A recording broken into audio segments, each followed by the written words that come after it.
Bonjour chers auditeurs de l'ODJ Média, notre chroniqueur de l'ODJ, Aït Belassen Mohamed, présente son avis et sa réflexion, dans un article qu'il a intitulé « Un pas en arrière, deux pas en avant, GM freine sur l'électrique », qu'on écoutera ensemble dans ce podcast.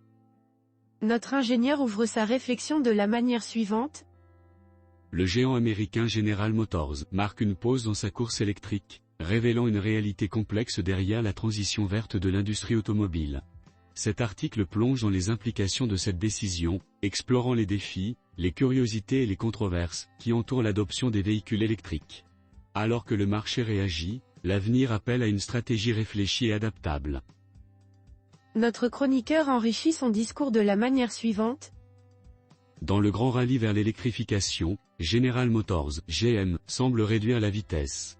L'annonce récente de l'abandon d'un de ses objectifs clés de production de véhicules électriques soulève des questions cruciales sur l'avenir de l'industrie automobile. Entre adaptation stratégique et révélation d'une demande fluctuante, quel message GM envoie-t-il au marché mondial et aux consommateurs ? 1. Un pas en arrière, deux pas en avant ? L'ajustement de GM pourrait bien être une stratégie visionnaire. En synchronisant sa production avec une demande réelle, l'entreprise évite les surplus coûteux et se positionne de manière agile dans un marché en constante évolution. Il s'agit moins d'un freinage que d'une recalibration prudente face à la réalité du marché, explique Samir Sherfan, expert en stratégie automobile.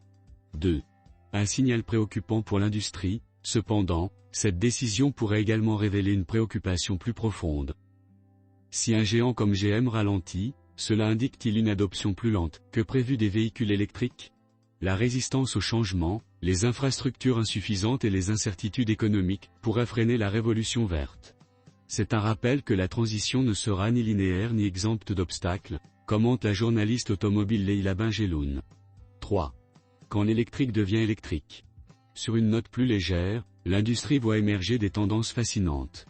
Des courses de voitures électriques aux défis viraux sur les réseaux sociaux, l'électrique est devenu synonyme de cool. Des célébrités ont même été aperçues au volant de prototypes de véhicules électriques, ajoutant une touche de glamour à cette transition technologique. 4. Théorie de la conspiration et résistance au changement, complotiste, nihiliste, fake news. Dans les tréfonds du web, les théories abondent. Certains suggèrent que GM, et d'autres, sont en collusion avec les géants du pétrole pour freiner l'électrification. D'autres propagent la peur, insinuant que les véhicules électriques compromettent la sécurité nationale en rendant les pays dépendants des minéraux rares. Bien que non fondées, ces théories reflètent une résistance sociétale au changement. L'auteur conclut son article en ces termes. Conclusion et projection sur le futur, l'ajustement de GM est un jalon dans l'odyssée électrique de l'industrie automobile. Il souligne la nécessité d'une transition équilibrée, ancrée dans la réalité du marché. Pour l'avenir, cela implique une innovation continue, non seulement dans les véhicules eux-mêmes, mais aussi dans la manière dont ils sont introduits et acceptés par la société.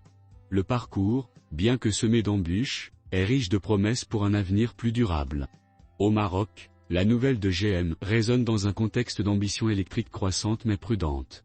Le royaume, visant à diversifier son mix énergétique et à réduire sa dépendance aux combustibles fossiles, observe avec intérêt ces développements mondiaux. L'évolution de géants comme GM offre des leçons précieuses sur l'importance d'aligner l'offre, la demande et les infrastructures, essentielles pour le marché automobile émerge du Maroc. General Motors, véhicules électriques, stratégie de production, demande de marché, transition écologique, industrie automobile, innovation technologique, résistance au changement, infrastructure de recharge, politique environnementale. Rédigé par Mohamed Aït Belassen. Merci d'avoir écouté ce podcast de l'ODJ Média. N'hésitez surtout pas à nous suivre sur nos réseaux sociaux, Instagram, Facebook, TikTok, LinkedIn et Twitter. Alors, on se dit au prochain podcast de nos chroniqueurs de l'ODJ, et à très bientôt.